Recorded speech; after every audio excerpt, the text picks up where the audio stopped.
অনেক আগে থেকে আমরা চেষ্টা করি আমাদের আগামী রাষ্ট্রনায়ক তারেক রহমানের নির্দেশে আমাদের বাংলাদেশের সম্প্রীতির বাংলাদেশ গড়ে তোলার জন্য যাতে সাম্প্রদায়িক সম্প্রীতি বজায় থাকে, সব ধর্মের মানুষ সমান অধিকার নিয়ে, ধর্ম যার যার, রাষ্ট্র সবার, সবার সমান অধিকার নিশ্চিত করার জন্য আমাদের কেন্দ্র থেকে এক নির্দেশনা থাকে যে প্রত্যেকটি মন্দিরে, প্রত্যেকটি পুজো কমিটির সাথে তাদের ভালো মন্দ সুবিধা বা যে কোনো কিছু দেখভাল করার।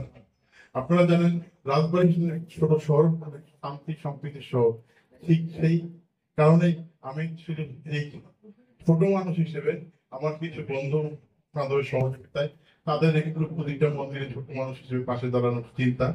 হ্যাঁ, যেটা আমাদের পাশে দাঁড়ানো এটা কিছুই না, সামান্য একটু সামর্থ্য অনুযায়ী তাদের মন্দিরের উন্নয়ন কর্মকাণ্ডে সহযোগিতা করবো, তাও আমার সিনিয়রদের মাধ্যমে, আমি না, আমার কিছু বন্ধু বান্ধব সহযোগিতা করেছেন, তাদেরকে আমি ধন্যবাদ জানাই। যে হিন্দু ধর্মের মধ্যে আমাদের যেমন ঈদের পবিত্র, আমাদের যেমন ঈদ পালন করি, আর তেমনি সেই ঈদের